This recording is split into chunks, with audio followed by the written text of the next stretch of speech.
এই মুহূর্তের সবথেকে বড় খবর যেটি উঠে আসছে, হঠাৎই আচমকা আরামবাগের রামকৃষ্ণ সেতুর একটি অংশ ভেঙে পড়েছে। আরামবাগের রামকৃষ্ণ সেতু, যা আরামবাগের একটি গুরুত্বপূর্ণ সেতু, প্রতিদিন এই ব্রিজের ওপর দিয়ে প্রচুর যান চলাচল করে। হঠাৎই আজ রাতে সেই ব্রিজেরই গার্ডওয়ালের একটি অংশ ভেঙে পড়ে বিপত্তি সৃষ্টি হয়েছে। এর আগেও এই ব্রিজের অবস্থা নিয়ে বহুবার খবর করা হয়েছে, বহুবার ব্রিজের স্বাস্থ্য পরীক্ষাও হয়েছে। বেশ কয়েক মাস আগেই গুজরাটে ভয়ঙ্কর দুর্ঘটনার পর এবার আরামবাগের রামকৃষ্ণ সেতু।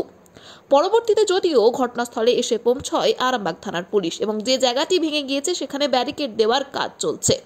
এখনো ব্রিজের ওপর দিয়ে ধীর গতিতে গাড়ি চলাচল করছে এবং ঘটনার খবর ছড়াতেই বহু সাধারণ মানুষ কিন্তু এসে ভিড় জমিয়েছেন এই ব্রিজে।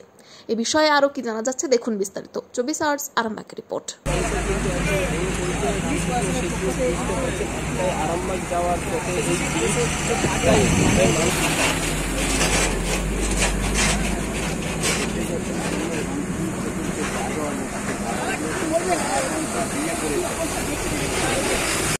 ব্রিজ ভেঙে পড়ে গেছে। মোটামুটি আধ ঘন্টা আগে জানতে পেরেছি। কি শুনলেন?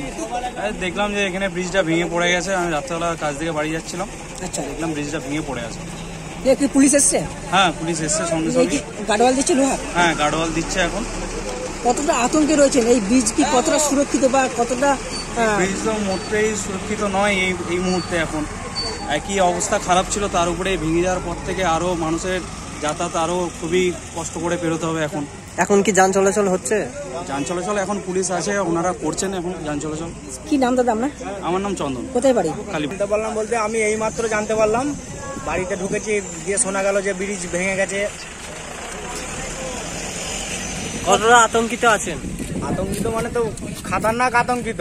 এইভাবে যদি ব্রিজ ধসে পড়ে যায়, আতঙ্কিত মানে বউ বাচ্চা নিয়ে এবার কি করে আরামবাগ যাতায়াত হবে সেই চিন্তা। কিন্তু প্রশাসনের পক্ষ থেকে বারবার বলা হয়েছে যে ব্রিজ নাকি সুস্থ আছে, ব্রিজের প্রায় সময় দেখা যায় স্বাস্থ্য পরীক্ষা করা হয়। দিক দিয়ে এখানে সুযোগ সুবিধা মানে নাই। এখানে এই বর্ষাকালে এই ব্রিজের উপর যা ওয়েট দেওয়া হচ্ছে, এমনি ব্রিজ ধসে পড়ে যাবে।